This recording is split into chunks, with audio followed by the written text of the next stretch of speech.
Hello guys, जय श्री कृष्णा, जय श्री श्याम। और आप सब कैसे हैं बताइएगा। वीडियो को देखिए, इंटरेस्ट आएगा। मैं फिर बोल रही हूँ, आप धीरे धीरे देखोगे तो इंटरेस्ट बढ़ेगा और नॉलेज भी होगी। ऐसा नहीं हिंदुस्तान पाकिस्तान का जो चल रहा है तो हमें ये नहीं, ये इसकी भी नॉलेज है, इसमें पता है। इसमें सब लिखा है, क्या था, क्या है, क्या होने वाला है, सब कुछ है। कैसे किस कृष्ण जी की जिंदगी थी, ये लिखा हुआ है। इसके बारे में पता तो चले क्या क्या चीजें हैं। आज पार्ट 5 का है। आज पार्ट 5 पढ़ते हैं, क्या लिखा है, क्या क्या चीजें हैं। इसका कोई निश्चय नहीं है कि जीव किस तरह किसी विशेष प्रकार के शरीर से संपर्क करता है। इसका कुछ भी वो नहीं है कि जीव किस प्रकार है, किस प्रकार से संपर्क करता है, किस प्रकार से संपर्क में आता है जीव, ये बिल्कुल भी नहीं है। ठीक वैसे ही जैसे कि तहकती अग्नि का कोई निश्चात नहीं कि जंगल में वह किस प्रकार एक विशेष प्रकार के काष्ठ के संपर्क में आती है। मतलब जैसे अग्नि होती है, मतलब जो आग जलती है, वो अग्नि की बात हो रही है इसमें। किसी को नहीं पता जंगल में जब वो लगती है, जब वो फैलती है तो कैसे कैसे किस किस चीजों में वो होती है। जब जंगल में अग्नि लगती है, मैंने अभी बताया वही चीज, जब जंगल में अग्नि लगती है तो ये देखा जाता है कि दहकती अग्नि वायु के प्रभाव से एक वृक्ष को फलांग कर दूसरे को चपेट में ले लेती है। अग्नि का क्या होता है, ये तो अग्नि में है ही ये चीज, आग में, कि एक चीज में लगेगी और दूसरी में पहले लेगी, तो मतलब एक पेड़ से झपट के दूसरे पेड़ पे चले जाती है। इसी तरह जीव अपने कर्तव्यों का पालन करने में चाहे कितना ही संतक क्यों ना हो, क्या जीव अपने कर्तव्यों को पालन करने में कितना भी सतर्क क्यों ना हो, तब मतलब पता क्यों ना हो उसे, तो भी उसके लिए ये जान पाना अत्यंत कठिन होता है कि अगले जीवन में उसे कैसा शरीर प्राप्त होगा।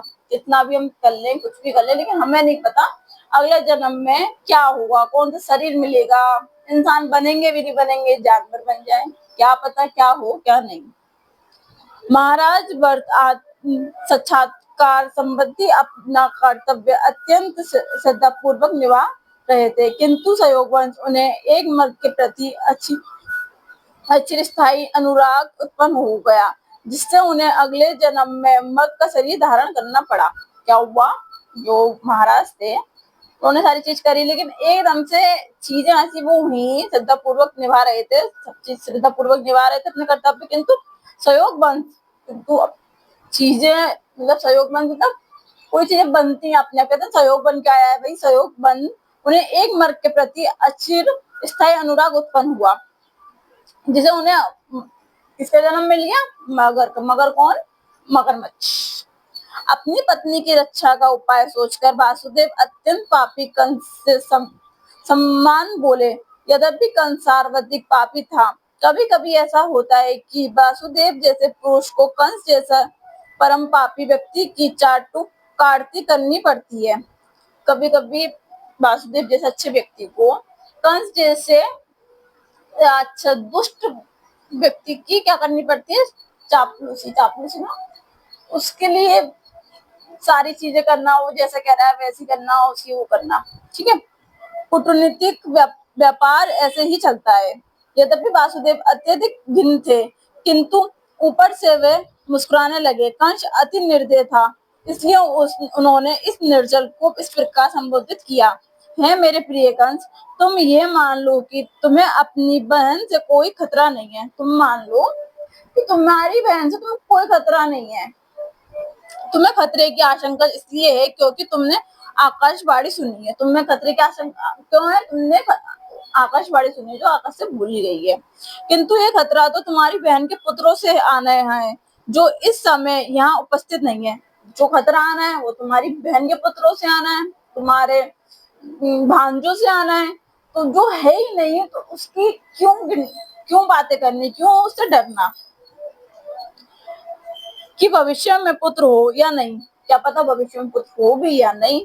इस विचार से तुम अभी सुरक्षित हो, ना ही तुम्हें अपनी बहन से डरने का कोई कारण है। यदि उसके पुत्र उत्पन्न होते हैं तो मैं वचन देता हूँ कि मैं उन सबों को लाकर आवश्यक कार्यवाही के लिए तुम्हारे समक्ष प्रस्तुत करता रहूंगा। अगर पुत्र होते भी हैं तो मैं वचन देता हूँ। उन्होंने वासुदेव ने क्या करा, प्रॉमिस किया, वादा किया कि होगा अगर पुत्र तो मैं तुम्हारे समक्ष लाऊंगा। कंस वासुदेव के वचनों के महत्व को जानता था और वह उनके तर्क से आश्वस्त हो गया। उस समय वह अपनी बहन के जघन्य पद से विरक्त हो गया। इस प्रकार वासुदेव प्रसन्न हुए और उन्होंने कंस के निर्णय की प्रशंसा की तथा अपने घर लौट आए। देवकी के प्रति वर्ष एक संतान हुई। देवकी के क्या हुई? एक वर्ष बाद संतान हुई। समय आने पर वासुदेव तथा देवकी ने 8 पुत्रों तथा एक कन्या को जन्म दिया। समय बीतता गया धीरे धीरे, मतलब 8 पुत्र, 8 सन हुए, उनके 8 सन हुए, 8 पुत्र हुए और एक पुत्री हुई, एक डॉटर हुई तथा एक कन्या को जन्म दिया। जब पहला पुत्र उत्पन्न हुआ, जब पहला पुत्र हुआ उनका, तो वासुदेव अपने वचन के अनुसार उसे कंस के पास तुरंत ले गए। उन्होंने प्रॉमिस किया था तो वो क्या, कंस के पास ले गए। कहा जाता है कि वासुदेव अपने वचन के लिए अत्यंत विख्यात थे और वे अपना यश बनाए रखना चाहते थे। यद्यपि नवजात पुत्र को कंस के हाथों में सौंपना वासुदेव के लिए अत्यंत कष्टप्रद था। होगा कोई ना, कोई पापा है वो अपने बेटे को किसी और के हाथ में सौंपेंगे तो कष्ट तो होगा ना। ऐसे उनको कष्ट, बहुत ज्यादा कष्ट हो रहा था कंस को देने में, किंतु इससे कंस अत्यंत प्रसन्न हुआ। वह वासुदेव के आचरण से कुछ तैयार हो उठा। यह अत्यंत आदर्श घटना है। वासुदेव जैसे महात्मा के लिए अपना कर्तव्य पालन करते हुए कुछ भी कष्ट नहीं होता। वासुदेव जैसा विद्वान पुरुष बिना हिचक के अपना कर्तव्य पालन करता है। इससे विपरीत कंस जैसा असुर कोई भी घृणित कर्म करने में कभी हिचकिचाता नहीं है। इसलिए कहा गया है कि साधु पुरुष सभी प्रकार का कष्ट में जीवन सहन कर सकते हैं। जो साधु लोग होते हैं वो हर तरीके का जीवन व्यतीत कर सकते हैं, हर जीवन जी सकते हैं। विद्वान पुरुष अनुकूल परिस्थितियों की प्रतीक्षा किए बिना अपना कार्य कर सकता है। कंस जैसा नरशस व्यक्ति कोई भी पाप कर सकता है और एक भक्त श्री भगवान को प्रसन्न करने के लिए सब कुछ न्योछावर कर सकता है। वासुदेव के व्यवहार से कंस संतुष्ट हो गया। वह ये देखकर आश्चर्यचकित था कि वासुदेव ने अपने वचन का पालन कर रहे थे, अतः उन पर दयालु तथा प्रसन्न होकर इस प्रकार बोलने लगा, मेरे प्रिय वासुदेव, इस पुत्र को मुझे भेंट करने की कोई आवश्यकता नहीं है। मुझे इस पुत्र से कोई खतरा नहीं है। मैंने सुना है कि तुम्हारा तथा देवकी का 8वां पुत्र मुझे मारेगा। वो क्या कह रहे हैं, मैंने जो सुना था वो कौन से पुत्र का था? 8वां। पहला दूसरा पुत्र नहीं था, उनको 8वां पुत्र न मारेगा, उससे डरता। तो फिर मुझे क्यों व्यर्थ ही इस पुत्र को स्वीकार करना चाहिए? तुम इसे वापस ले जा सकते हो। उन्होंने कहा तुम वापस ले जाओ इस पुत्र को। जब वासुदेव अपने प्रथम पुत्र को लेकर घर लौट रहे थे तो यद्यपि वे कंस के व्यवहार से प्रसन्न हुए तथा उन्हें उस पर विश्वास नहीं हो रहा था, क्योंकि वे जानते थे कि कंस किसी के वंश में नहीं है।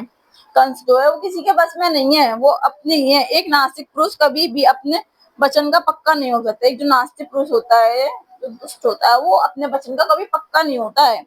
जो व्यक्ति अपने इंद्रियों को बस में नहीं रख सकता, वह अपने संकल्प में किस प्रकार दृढ़ हो सकता है? महान राजनीतिक चाणक्य पंडित ने कहा, कभी भी किसी कूटनीतिक या स्त्री पर विश्वास न करना। जो लोग अनैतिक इंद्रिय तृप्ति से आसक्त है, वे कभी भी सत्यनिष्ठ नहीं है हो सकते, ना कभी उन पर विश्वास किया जा सकता है। उस समय कंस के पास महर्षि नारद आए। उनको जानकारी मिली कि कंस ने वासुदेव पर दयाद होकर पहले नवजात शिशु को लौटा दिया है। श्री नारद मुनि अत्यधिक उत्सुक थे कि जितनी जल्दी हो सके भगवान श्री कृष्ण अवतार ले। वो खुश थे कि जितनी जल्दी हो कृष्ण जी जन्म ले लें। अतः उन्होंने कंस को सूचित किया कि एक और वृंदावन में नंद महाराज जैसे महापुरुष तथा ग्वाल एवं ग्वालों की पत्नियों और दूसरी ओर वासुदेव उनके पिता सुषेण तथा यदुवंशी दृष्टिकुल में उत्पन्न उनके सारे संबंधित तथा उनके मित्र एवं शुभचिंतक सभी वास्तव में देवता है। श्री नारद मुनि ने कंस को आगाह किया कि वह उन सब से सावधान रहें, क्योंकि कंस तथा उसके सारे मित्र एवं सलाह देने वाले सभी असुर थे। असुरगण सदैव देवताओं से भयभीत रहते थे। इस प्रकार श्री नारद मुनि से विभिन्न परिवारों में देवताओं के प्रकट होने की जानकारी प्राप्त करके कंस तुरंत चौकन्ना हो गया। नारद मुनि थे, उन्होंने इसको चौकन्ना कर दिया कंस को पहले ही। सारे देवताएं जमीन पे आ चुके हैं, धरती पे ग्वालों के रूप में, ग्वालों की पत्नियों के रूप में सभी देवी देवता आ चुके हैं। उसने नहीं मानी क्योंकि उसमें क्या था, असुर। अतः भगवान विष्णु का भी शीघ्र ही आगमन होगा, और भगवान विष्णु का भी शीघ्र ही आगमन होगा। उसने तुरंत अपने बहनों वासुदेव तथा बहन देवकी को बंदी बना लिया और उन्हें कारागार में डाल दिया। क्या करा उसने? तुरंत तुरंत उन्होंने उन दोनों को बंदी बना लिया, अपने गिरफ्त में ले लिया, मतलब अपने पास जेल में डाल दिया। वासुदेव तथा देवकी लोहे की सागले पहने कारागार में प्रतिवर्ष एक पुत्र को जन्म देते रहे। वो लोहे की चीजें पहने, हाथों में हथकड़ी वगैरह पहने हुए, वर्ष में हर एक साल में एक पुत्र को जन्म देते रहे। कंस प्रत्येक बालक को श्री विष्णु का अवतार समझकर एक एक करके मारता रहा। वो क्या समझता रहा कि श्री विष्णु जी हैं, श्री विष्णु जी हैं, वो मारता रहा एक सबको। वे 8वें पुत्र से विशेष रूप से भयभीत था, किंतु श्री नारद मुनि के आने के पश्चात वे इस निष्कर्ष पर पहुंचा कि कोई भी बालक कृष्ण हो सकता है। कोई भी बालक कृष्ण जी हो सकता है, जरूरी नहीं 8वां हो, कोई भी हो सकता है। अतः वासुदेव तथा देवकी से उत्पन्न सभी संतानों को मारना ही श्रेष्ठकार होगा। वासुदेव और जो देवकी है उनके सारे पुत्रों को मारना ही सही होगा, एक एक करके। अगर उसने सोचा 8वां होगा, 8वें पे रहता, बीच में भी हो सकते, 4वां भी रूप ले सकते थे, तीसरा भी ले सकते थे, तो उन्होंने सारे बच्चों को मार दिया और सारों को मार के और फिर बोला कि ठीक है, क्या बोला, संतानों को मारना ही सही है, सही ही उसका आंसर था कि मैं सब बालकों को मार। कंस के इस व्यवहार को समझ पाना बहुत कठिन नहीं है। संसार के इतिहास में ऐसे अनेक उदाहरण प्राप्त हैं जब राज परिवार के लोगों ने अपनी अभिलाषा की पूर्ति के लिए अपने पिता, भाई या सारे परिवार तथा मित्रों का वध किया है। कंस की ऐसी कोई नहीं कि कंस ही ने, पहले भी राज परिवारों में पिता, पुत्र सबको मार दिया अपनों ने। अपने लोग ही मारते अपनों को, ये हमेशा याद रखना। इसमें कुछ भी आश्चर्यजनक ना था, इसमें कोई आश्चर्यजनक मतलब चौंकने वाली बात नहीं थी इसमें, ये पुरानी चीजें हैं। क्योंकि आसुरी वृद्धि वाले राज परिवार के लोभी लोग अपने नित अभिलाषाओं के लिए किसी का भी वध कर सकते हैं। श्री नारद मुनि की कृपा से कंस अपने पूर्व जन्म से अवगत हुआ। उसे पता चला कि वे पूर्व जन्म में कालनेमी नामक असुर था। पहले जन्म में कौन था? वो कालनेमी नामक असुर, मतलब दुष्ट था, कालनेमी नाम का, जिसका वध श्री विष्णु द्वारा हुआ था। उसका वध किस द्वारा हुआ था? श्री विष्णु जी। और इस जन्म में भी कौन आ गए? श्री विष्णु जी के रूप में कृष्ण जी। उसने भोज परिवार में जन्म लेकर ये निश्चय किया था कि वे अदुवंश का घोर शत्रु बनेगा, क्योंकि श्री कृष्ण उसी परिवार में जन्म लेने जा रहे थे। कृष्ण जी जन्म लेने आ रहे थे, और ये ना विधि का विधान हो, सब कुछ लिख जाता है कि कैसे क्या हुआ। कृष्ण जी जन्म ले रहे थे, अतः कंस अत्यधिक भयभीत था कि वह पूर्व जन्म की ही भांति श्री कृष्ण के हाथों मारा जाएगा। वो समझ गया था कि मैं श्री कृष्ण जी के हाथों ही मारा जाऊंगा। सर्वप्रथम उसने अपने पिता उग्रसेन को बंदी बना लिया। उसने फिर क्या करा? बहनों को बना लिया, अब अपने पिता को भी उसने बंदी बना लिया, क्योंकि वह यदु भोज तथा अंधक वंशों का प्रमुख राजा था। उसने वासुदेव के पिता सूरसेन के राज्य पे भी अधिकार जमा लिया। उसने क्या करा? जो वासुदेव के पिताजी थे सूरसेन, उनके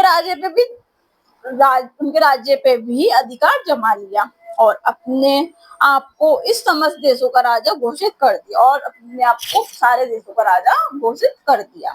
इस प्रकार लीला पुरुषोत्तम भगवान श्री कृष्ण के अंतर्गत भगवान श्री कृष्ण का अवतरण नामक प्रथम अध्याय के भक्ति वेदांत तात्पर्य पूर्ण ये वाला पूरा हुआ। क्या हुआ? जो इनका अवतार था श्री कृष्ण जी, कैसे हुआ आपको पता चल गया। श्री कृष्ण जी का अवतार कौन है? श्री विष्णु जी का अवतार है, तो वो आपको पता चल गया। कल पार्ट 6 में हम कौन सा पढ़ेंगे? नया चैप्टर, मतलब नया पार्ट, देवताओं द्वारा गर्भस्थ भगवान श्री कृष्ण की स्तुति। कि देवताओं द्वारा जब वो पेट में थे देवकी के, जन्म हुआ था, तो देवताओं ने और श्री कृष्ण जी क्या क्या स्तुति थी, कल हम ये पढ़ेंगे। चलिए ठीक है। जय श्री कृष्ण, जय श्री कृष्ण।